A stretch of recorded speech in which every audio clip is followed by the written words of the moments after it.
Hello, and thank you guys for tuning in. Today we're going to be doing the Pyro characters tier list, which I've been avoiding for a little bit because we have a new character coming out. I thought it'd be best to do the Pyro and the new character at the same time, make it a little bit more interesting. So jumping right in, first off, we have Amber, and I am certified Amber main. Like I have it tatted on my heart. I have a Baron Bunny plushie since I've had like the beginning of time. Like I've had it for so long. I've used Amber. Like I went hard on my Amber. She has like 60 or 70 something crit rate and like 200 and something crit damage. Like I go hard for my girl. C6 and everything.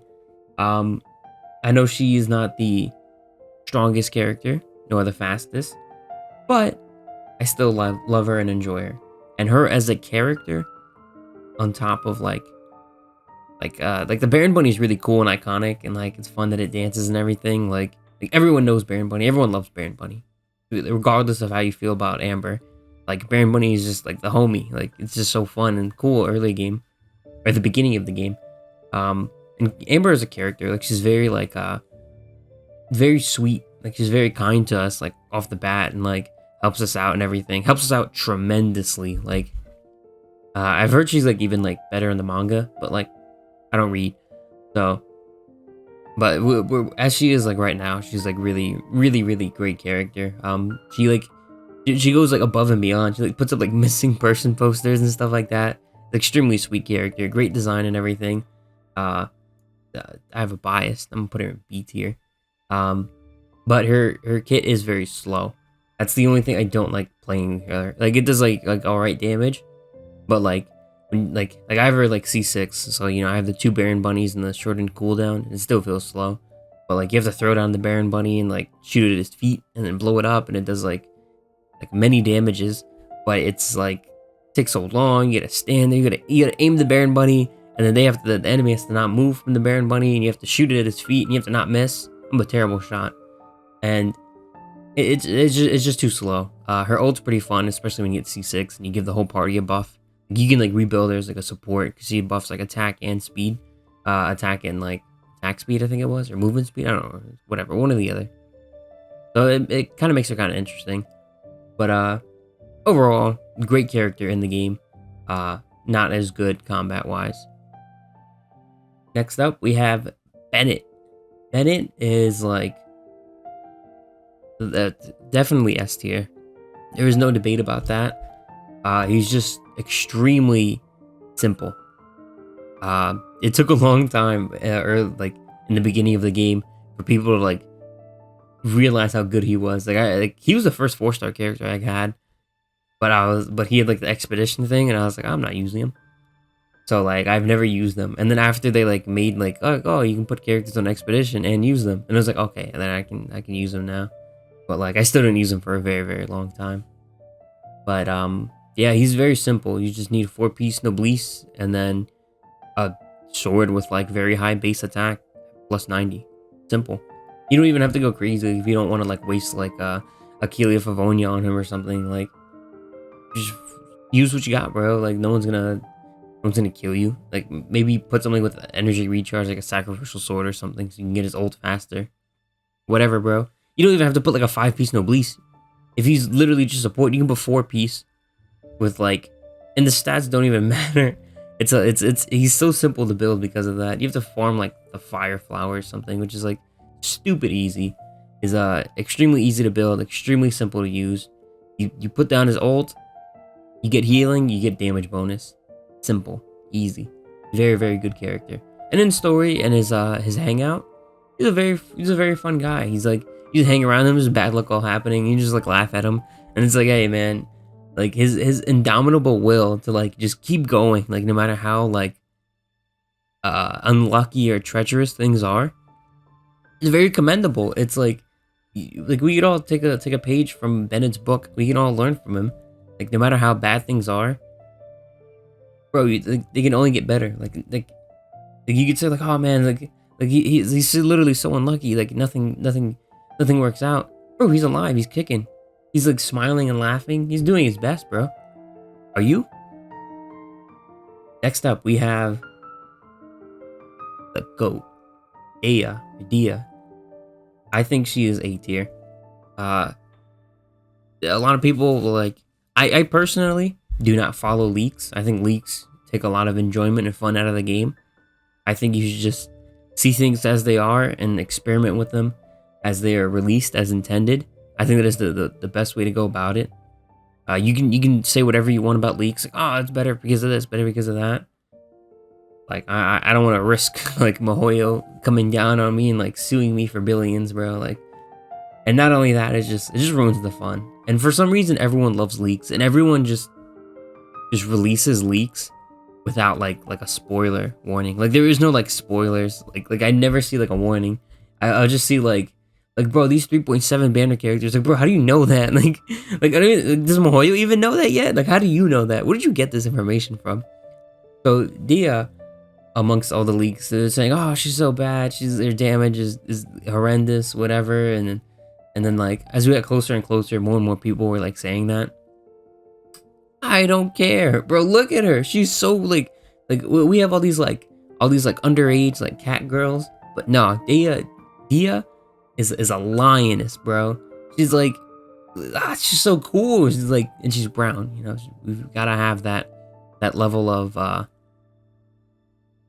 what's the word? You know, when you like, damn, what's the word? You know, like when everyone is included.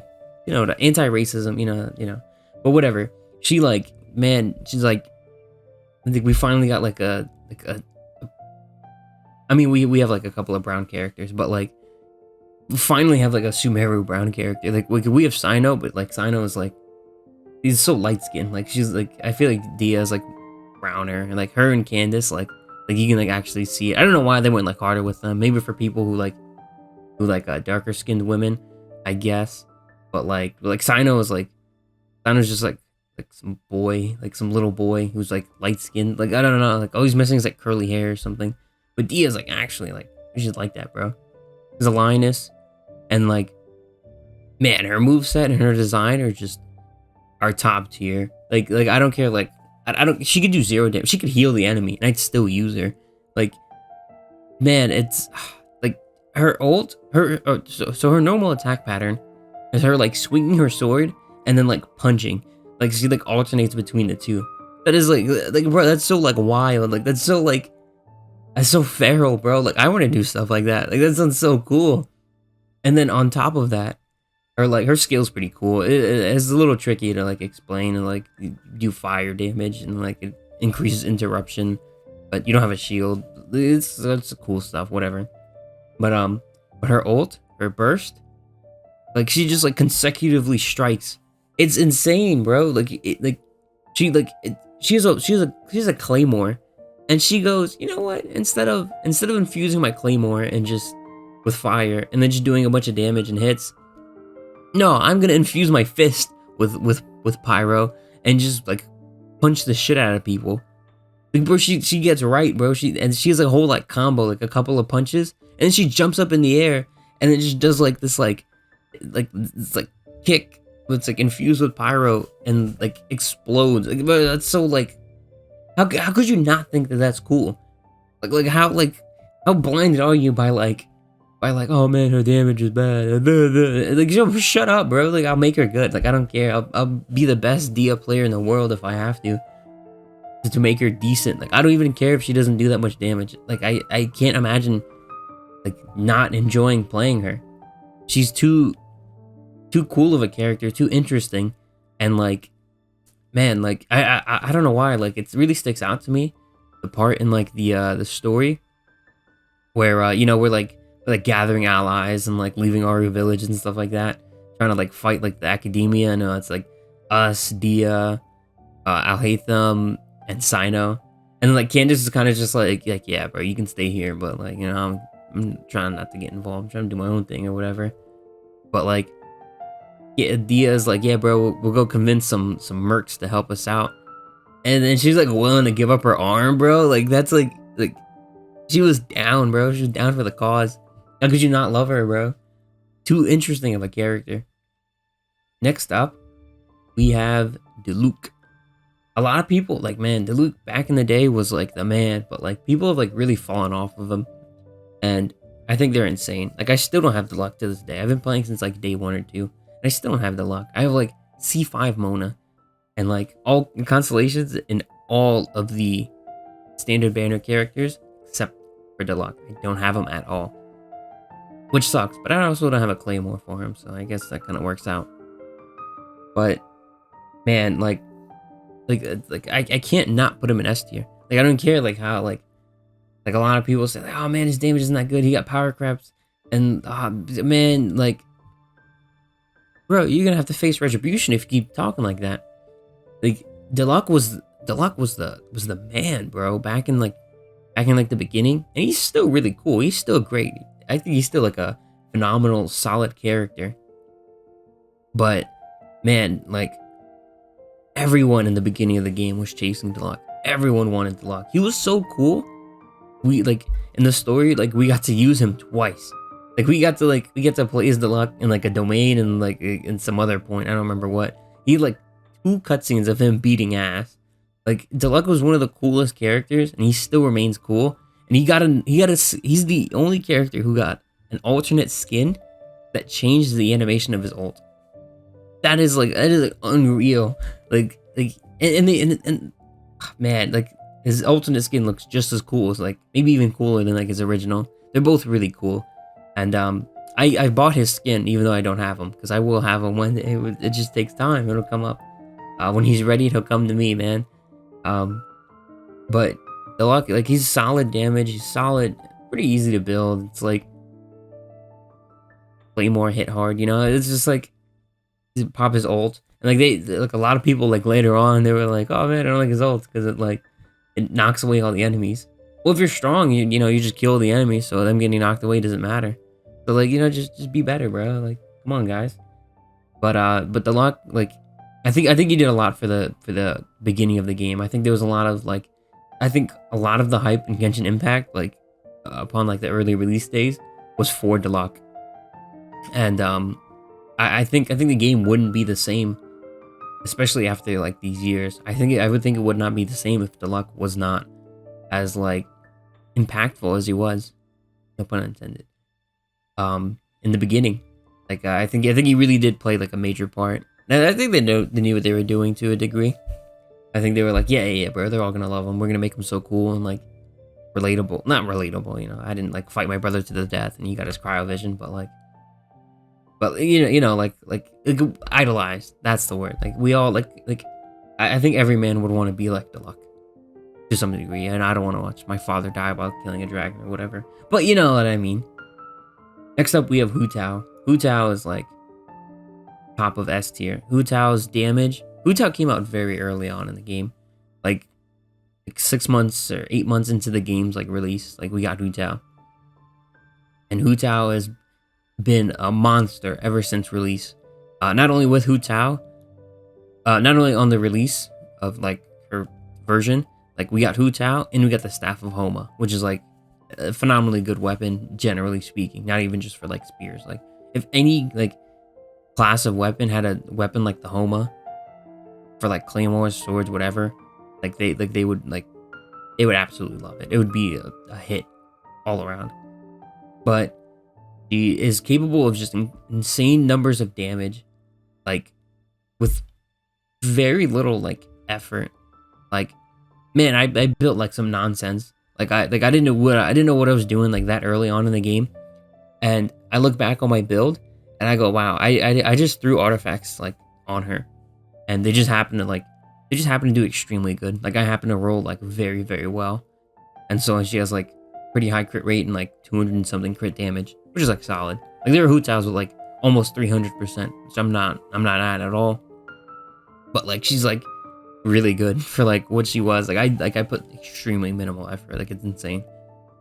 And she's just like really good. Like, it's brainless. Like what you have to actually do to make Hu Tao like a lot like I'm kind of saying that about a decent amount of these fire characters. Like it's very simple stuff. Like, you kind of just go about it like very easily. It's just HP attack and just go in, bro. Like, it's just skill and then charged R2. I mean, charged attack. And like you just spam that for a while. And if you have C1, it gets even easier because then you don't consume stamina. And her burst is capable of just doing so much. Like, it's absolutely wild. And on top of that, she sacrifices her HP for her skill, and then she gets it right back from her ult. It's very self-sustainable, like, nice system. Like, you could probably solo like anything with just Hu Tao. Like no like supports or anything, no shield, nothing. And just like whenever things get a little dicey, you just right back. Very, very cool character, very good. Not even including like her story, like, oh man, I can go on and on for hours, you know, like her singing, her dancing, her prankster, like. But I think her gameplay enough like makes her S tier. But like I don't want to make this video too long talking about, because the Pyro characters are very heartwarming, no pun intended, and it's hard to like, it's hard to not gush about them, man. Like I've done it for like 4 characters already. Moving on, another character that's hard to gush about, Klee. I think Klee is like high A tier. I absolutely love Klee as a character. She's just, oh, man, like she's just like her like when you look at like her dialogues about like characters, she just says everyone's the best. Like James is the best. It's Razor's the best. And then like Deluxe, she's like weird growing up. it's like funny, but like she's just a very sweet character. Every time she's involved with anything, it just gets extremely just like lighthearted and sweet, because she's like, you know, she's like complete childhood like innocence. Like everything is like just about having fun and everything. It's a nice step back. It's like a reminder that, you know, we're all still human, you know, we all still want to enjoy ourselves, have fun. We all don't want to sit there and de-shell a crab all day. We want to go out and have fun, you know? Like everything's about that. Even if it's a little destructive, you know, just moderation, have a little bit of enjoyment. We also need a gene in our lives to like, you know, keep us a little grounded in case we go off overboard, you know? I think she's just a very nice character. However, man, playing as her kind of sucks. Like, man, like her the Dodoko like bombs, it's really cool, bro. Like you can throw 2 of her things, and then like all these bombs like fall about, and like sadly it's not like sucked up by Venti's ult. But Jean's like, there's a couple of things that can do it. Like Jean's R2, and you just throw them at enemies, which is really cool. Sounds like fun.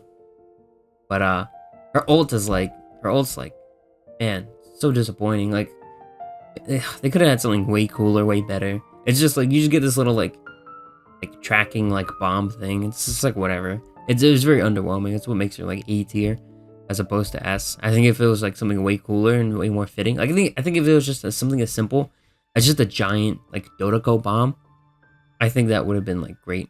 And then it could have like tied into like the little mines that she puts down, like if it just a giant Dodoko bomb that just dropped a bunch. Like I think that would have been a lot better than what we had now. It's still not that good, but it's certainly a step up. Next up we have, oh, also like her ult isn't like, you can't switch out and like it's still up. Like it's selfish. Like you have to like stay on her. It's like it lands, but Pyro, and you have to stay on Klee. Next up we have Thoma. Man, Thoma's the absolute homie. Man, it's so hard not to gush. Thoma's the absolute homie. He's the first guy we met in Unizuma, and he was just like flipping a coin, pulls up, and he's just so full of kindness, and just like he just makes you feel at home. He's literally like the best of Mondstadt, but in like Inazuma. Like it's very hard to remember that he's from Mondstadt, even though he's got the same like camaraderie and kindness as like the people in Mondstadt, but just in Inazuma. And it just makes him like it made Inazuma like so much more fun. Like I didn't really care much for Ayaka, but when we were like having dinner and everything and the hot pot, like it was like, wow, like this is like there's nothing important going on, but I'm so invested. Like this is so nice. And him as a character, like him as a playable character, really reflects on like him as like an actual character. I love it when they do that, like when it really shows like yo, this is how they are, like completely. Like, you know, when it reflects their playstyle, reflects their personality. Very, very cool stuff. He has the shield to protect his allies, but he also fights, you know, like a bit, you know, like you can build him as like a support. Like he does really well as a support. Like he does like everything support. Like he has a shield to protect you. He buffs you. He like I don't think he can heal. No, he can't heal. I don't think that's one of his constellations. But he does like all these like support like things, and it's like, bro, this guy is completely like a supporter. Like he's here to help as much as he can. And it's like, bro, this guy's like nice peoples, bro. Like you can't not love him. Moving on, we have Zhengling. Man, I absolutely despise Zhengling. I will forever fail to see the like appeal of Zhengling. They always say like, man, she's one of the best characters, and like she just has like Pyro. Like she just has a Pyro ult that's like pretty good for applying Pyro and does some decent damage. Everything else about her is just so bad. Like you're not gonna do damage with like her attacks. Guoba like misses like all the time, and like he does like 2 hits, dips. Like yeah, he drops a cherry or a chili pepper, which buffs you, which is cool because I love pepper. I love spicy food. But like she's only good for her ult in the same way that Bennett is only good for his ult. But like I don't know, I fail to see the appeal. Like yeah, you can have like Pyro infusion, but I think having Bennett would just be better as like a Pyro support, you know? Because like I get that they're Pyro supports for different cases. Like you would like have Bennett to support like anyone and like increase their damage, and like, but you would have like Zhengling specifically for like different elements to get like reactions and whatnot. But I can't see it. I'm gonna put her in B tier. I really think people would just force themselves to just play this very like simple, not very fun character, just because like some like meta like, you know, damage and everything. She's not even, I don't even think like in the story she's that good of a character. She's just very like oh, I'm a chef and I want to cook all these crazy things, and it's like, all right, cool, man. Like, do you, bro? Like, I don't care. Like, I'm pulling up to Wan Min's to use his like stove, bro. Like I really think she's just a very underwhelming character. I thought Guoba was stupid, but then we found out like his origin, and like that was the highlight of the cooking event in Leeway. Like there was like Zhengling and Keqing and like Guoba, and then it's just like, all right, whatever, man. Like we're gonna help you cook, and like Keqing was kind of cool in that event, and then like Guoba stole her golden shrimp balls, and it's like, damn, bro, like you like, or you're a terrible person. And then we find out who he is, and it's like, you're still a bad person for taking your golden shrimp balls, but you know, we like you a little bit more. But what interest was there in Zhengling? Like she's not a good character. Like you can say you can use her for meta reasons, whatever, how good she is, whatever. But I think every other aspect of her is just so bad. Like I don't think it's worth it. Like I will not play, build, or whatever touch Zhengling at all, because I just don't think she's that interesting. I don't think there's anything appealing in her gameplay or anything about her. That's enough of my rant. Moving on, Xinyan. Xinyan is like F tier. She's a cool character in terms of design, character. She's a black girl in China that speaks with a southern accent. That is as interesting as it gets. That if that doesn't pique your interest, like you're lying. Like you've got to be racist, bro. But she's just like it's just so much. And she was like she came out pretty early on. I think she came out around Zhongli. I think she came out in Zhongli's banner, and Zhongli was like the 4th banner of the game. And we just got this like so much going on in their personality. Her and Diona, like they have so much going on. There's like bullet points to who their characters are. Like usually there's like 1, maybe 2, but like they have like several. It's crazy. And you know, you would think like, oh man, like could it get any crazier? Yeah, she plays rock music. And it's like, bro, like who is this girl? And so it's like, it's very interesting. She does like a shield and everything. It's like, whoa, we got a rock music shield, and like, and it has little sound waves, and like her ult is like the guitar and everything. It's like, bro, she is cool. But then she does like physical damage, and it completely ruins her. I don't know why they did that. Like, you can't have, the only like physical characters you can have are like Electro and like Cryo, because they have superconduct. Like, how are you gonna superconduct and then switch to Xinyan? Like, it's very strange and unnatural. Like, I don't know why they made her character like that. She could have been like I think if they just made her just simple, just Pyro character with the shield, support, maybe buffed you. I think she buffs like physical damage, but like even then, there's like better things you could do to buff physical damage, and like all around it, they just like they made her kit so weird that it's just like it's like, bro, if you look up like Xinyan best builds, like their damage showcase is like their highest hit is like 80k or something like that, with like the best possible supports and food. It's like the numbers are extremely low. Maybe it's not that low, but it's like, but the amount of work you have to put in to get like very like moderate numbers, it's like insane. Like it's just not worth it. Like they ruined her kit. Like she's an extremely good character, like an extremely interesting character, but they just completely flipped when they came to like her gameplay. It's horrendous. It's sad. There's no there's no like redeemable quality to her. Like at least Ling, like I put her in B tier, even though I heavily don't like her, because like her ult's like pretty good for like elemental infusions and all that, whatever.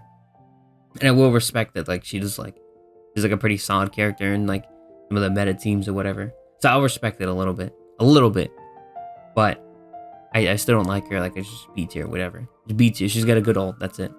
But Xinyan has nothing. She has no good nothing. She has no redeeming quality. She's just cool and interesting character. That's it. And it's unfortunate that it's like hard to build. I don't even think she has like a main weapon or anything, bro. It's a sad life out here for Xinyan mains. Next up is Yanfei. Yanfei is another character that's really cool, but I think her gameplay is really bad. I think she's very interesting. She has a pretty nice theme, if I remember correctly. I think most of these characters have nice themes. Obviously Bennett doesn't have one, and Zhengling I don't think has a good theme. But everyone here has like a very good theme. But Yanfei is she's a Pyro catalyst just like Klee, and is selfish just like Klee, but isn't as like strong or anything as Klee. And she has like a weird like counter system. Like you have to build up counters with like her charge attack and then use her skill or something like that. It's very strange. Like you gotta read a book to play Yanfei or something. You have to like read like study the entire like law of your country to like even like grasp a Yanfei. And then like she has some like cool like constellations. I think one of them like gave her like a shield, and it's like, bro, cool stuff, nice. But like even so, like it just Klee is just the same thing, but like way better. It's much simpler. You know, you just spam charge attacks, throw Dodekos, and just for her you gotta be like, you know, objection and all this nonsense. Like her gameplay is just not there. It's not interesting. And she is like she juggles the same like her attack patterns, or they're just the same thing. It's just her like throwing a fireball, and there's like one of them that's like kind of cool. She like volleyball like spikes it, but like that gets tiring very fast. Like it's like she has like 3 attack patterns, like 3 moves in her attack pattern, like 1, 2, 3, and like, and it's just her like throwing the little fireball, and like it's like, damn man, it's like how many times are you gonna see like the thing, like her drop like the little like weight scale or whatever, like you know like on like you tip the scale or whatever. How many times are you gonna see her drop that like after building up counters or whatever? It's not interesting. Like I like they tried to do something cool, but it just came off not that well. The damage isn't there. Yanfei is a very good character. Don't get me wrong. Like in the game, like in the Chasm event, it's very solid, very interesting. We have a character like all about the law and everything. Like it's just so random. Like it's like kind of quirky. As much as I don't like to use that word, like it's just a very like everyone here is like kind of like decently like normal. Like she runs a funeral parlor. It's like weird. He's a adventurer. He runs like a bar, even though he hates alcohol. Is like a housewife and like, you know, mercenary. Like everyone's got like some moderately interesting thing, and we just have a straight up lawyer. Like it's like, bro, what? But unfortunately, it's just not there. It's a good character though. And lastly, certainly not least, we have Yoimiya. Yoimiya, I think she's better than Toma. Probably better than Dia too. Probably better than me. I think she's top of A tier. I didn't like Yoimiya at first, but the character really grew on me as we like got to see more and more of her. I really like the high energy of her and everything. Very lively. She's like, and like I think it was her character quest or some quest but she was like, you know, like we like helped her to like see what was going on that was like bothering these kids, and I was like, bro, I can vibe with you, Amiya. She's a good person, you know. She's just very kind, very talkative. You know, I can definitely relate to that, and it's you know, it's just nice to see. And her character demo was extremely good. Like, you know, watching her in the fireworks and all that, and she just like pops out of nowhere in that one part. It's like it's very funny. Um, but overall, she's a great character. She's got an very interesting uh play style. I don't think it's that good, but I think it's very interesting. Like they made her ult kind of like trash, and then they gave her a special like artifact set that's like it's like man, you can sacrifice some of your energy built up to increase your damage and give you a buff. And it's like that's so interesting. Like you just like you play without your burst to make everything else like to make your normal attack and stuff like that better because she works off of her normal attack. She's like, and it's also cool because she works very similarly to Child, but like pretty different at the same time. It's like it's like they both like, you know, they activate their skill and then they do elemental damage of their corresponding element, and then Child has a very strong ult, and then you have to play around. You have to be careful with this cooldown and everything. Yoimiya, on the other hand, has a very weak ult, and her cooldown isn't as bad, but I think it is kind of long. I don't have her. I don't have Yoimiya, but I know people who do, and it's not as bad as Child. But you don't have the you don't have the big nuke. You're just constantly doing like a lot of damage, but you don't have that big like swipe of damage. But you're doing like very much a lot of damage when you are hitting her like firework arrows. So it's very interesting, like how similar yet how different they are. Like their bows are like you can like swap their bows. It doesn't matter. Like you can give her the Polar Star, you can give Child the Thundering Pulse. Like life will not change. Maybe slightly. I think one of them is crit rate, crit damage, whatever. But like other than that, like it's very interesting. She's got a, and because of that, like Shimenawa's like reminiscence or whatever. It's a very interesting artifact set. You can use it on any character because the 2-piece is attack percent. But like Yoimiya came out and like very much, I think she like impacted the game in a very positive manner because of like the Shimenawa like can be used on virtually like any character. Makes it extremely interesting for build diversity and whatnot. But yeah, this is my tier list. Obviously, you know, I have some personal favoritism to go on here. This is my tier list. You know, based off of the characters' personality and everything, story and whatnot, along with their combat and whatever. Let me know what you guys think down in the comments below. If you agree, disagree. If you think Dia's way better than she is, you know, let me know. I would really love to hear anyone give her a little bit of credit. But thank you guys for watching, and make sure you check out some of my other videos on tier list and whatnot, and take care.